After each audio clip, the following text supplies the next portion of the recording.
ಬಾಡಿಗೆ ಕರಾರಿನಲ್ಲಿ ಯಾವ ಯಾವ ಅಂಶಗಳು ಒಳಗೊಂಡಿರುತ್ತೆ ಎನ್ನುವುದನ್ನು ಈಗ ತಿಳಿಸಿಕೊಡುತ್ತೇನೆ. ಮಾಲೀಕನಿಂದ ಮತ್ತು ಬಾಡಿಗೆದಾರರಿಂದ ಇಬ್ಬರ ನಡುವೆ ಕೆಲವೊಂದು ಒಪ್ಪಂದಗಳು ಆಗುತ್ತದೆ. ಆ ಒಪ್ಪಂದಗಳು ಯಾವ್ಯಾವುದು ಎಂದರೆ, ಮೊದಲನೇದಾಗಿ ಆ ಒಪ್ಪಂದದ ವಿವರಗಳು ಯಾವ ರೀತಿ ಇರುತ್ತದೆ ಎಂದರೆ, ಒಂದು ಪ್ರಾಪರ್ಟಿಯ ವಿವರ ಇರುತ್ತದೆ.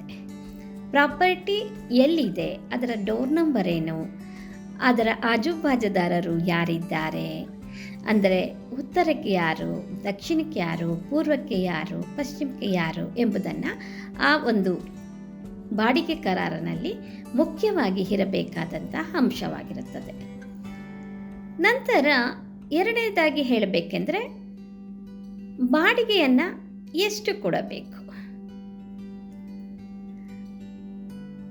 10,000ಕ್ಕೆ ಬಾಡಿಗೆ ತೆಗೆದುಕೊಂಡಿರುತ್ತವೆಯೋ, 20,000ಕ್ಕೆ ಬಾಡಿಗೆ ತೆಗೆದುಕೊಂಡಿರುತ್ತೇವೆಯೋ ಎಂದು ಸ್ಪಷ್ಟವಾಗಿ ಬರೆದಿರಬೇಕಾಗುತ್ತದೆ.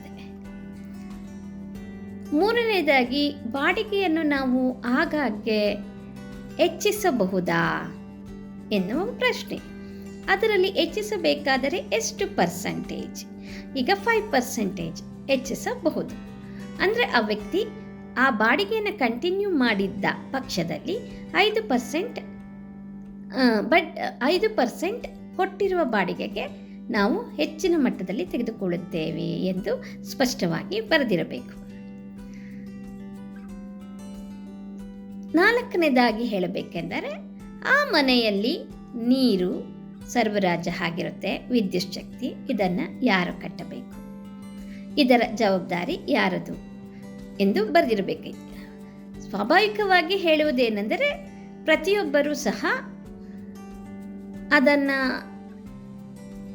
ಬಾಡಿಗೆದಾರ ಕಟ್ಟಬೇಕು ಎಂದು ಬರೆದಿರುತ್ತಾರೆ. ಬಾಡಿಗೆಯನ್ನು ಕಟ್ಟಿದ ನಂತರ ಕೆಲವೊಂದು ಸಣ್ಣ ಪುಟ್ಟ, ನಾವು ಮನೆಗೆ ಹೋದ ನಂತರ ಆ ಮನೆಯ ಮಾರ್ಪಾಡುಗಳು ಏನೇನು ಮಾಡಬೇಕು, ಒಂದು ವೇಳೆ ಸುಣ್ಣ ಬಣ್ಣ ಅದಕ್ಕೆ ಬಳಿದಿದೆಯಾ ಏನು ಅಂತ ನೋಡಿದುಕೊಳ್ಳಬೇಕು.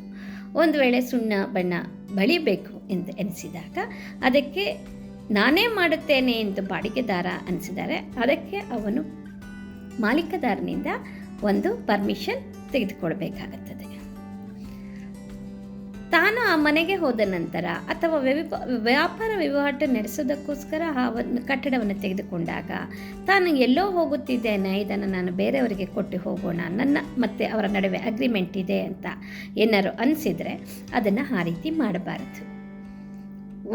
ಯಾಕೆಂದರೆ ಸಬ್ಲೀಸ್ ಮಾಡುವ ಅಂತಿಲ್ಲ ಕಾನೂನಿನಲ್ಲಿ.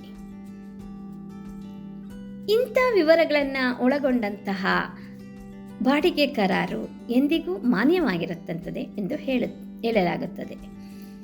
ಬಾಡಿಗೆ ಮತ್ತು ಜೊತೆಗೆ ಇನ್ನೂ ಒಂದು ಮಾತಿದೆ, ಬಾಡಿಗೆಯನ್ನು ನಾವು ಕೊಡಬೇಕಾದ್ರೆ ಅಡ್ವಾನ್ಸ್ ಅಮೌಂಟನ್ನು ಕೊಡಬೇಕಾಗುತ್ತದೆ.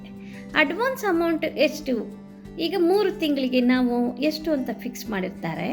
ಈಗ 10,000 ಅಂದರೆ 3 ತಿಂಗಳಿಗೆ 30,000 ಅನ್ನೋ ಒಂದು ನಿಟ್ಟಿನಲ್ಲಿ ಅವರಿಗೆ ಓನರ್ಗೆ ಅದನ್ನು ಕೊಡಬೇಕಾಗುತ್ತದೆ.